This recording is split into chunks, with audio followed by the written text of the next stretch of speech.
নমস্কার বন্ধুরা, আশা করি সবাই খুব খুব ভালো আছেন আর আমিও খুব ভালো আছি।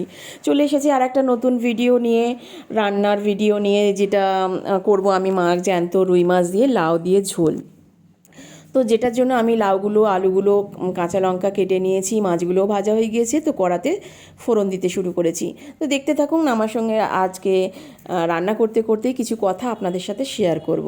তো সেটা হলো যে আমরা যারা ঘরোয়া মেয়ে, যারা বাইরে কাজ করতে যাই না, ঘরেই থাকি সারাদিন, ঘরের কাজকর্ম করি, তার মধ্যেই রান্না বান্নাটা নিয়েই বেশি ব্যস্ত থাকি, তো আমরা আমাদের গুণ বলতে ওইটুকুই, রান্নাঘরের মধ্যেই সীমিত।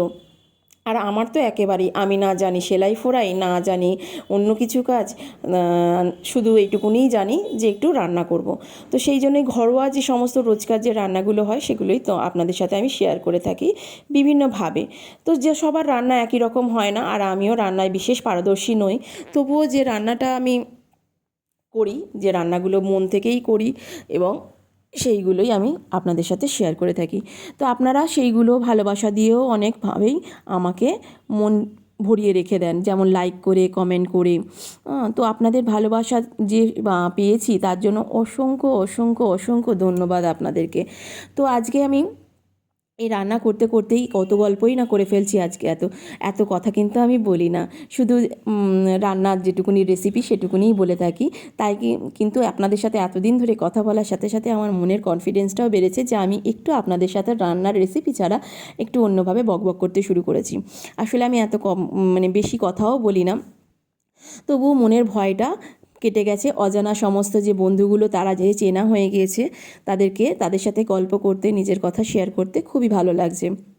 দেখুন, সমস্ত মশলা কষা হয়ে গিয়ে জল ঢেলে দিয়ে আমি ঝোলটা সেদ্ধ হতে বসিয়ে দিচ্ছি।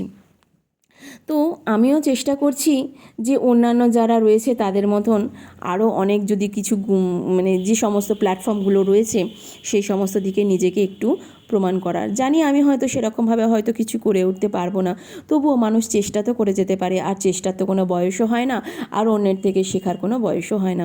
তাই আমি চেষ্টা করছি এবং শিখছি, এবং তার জন্য সেই সমস্ত রকম চেষ্টার ফলও আপনাদের কাছে প্রকাশ করারও চেষ্টা করছি। তো দেখুন, কথা বলতে বলতে আমার ঝোলটা সেদ্ধও হয়ে গিয়েছে, মাছগুলো দিয়ে দিয়েছি, আর তার মধ্যে দিয়ে দিয়েছি আমার যে ঘরোয়া যে বানানো মশলাটা, সেটা। তো আশা করি ভালো লাগলো। দেখা হবে অন্য কোনো ভিডিও।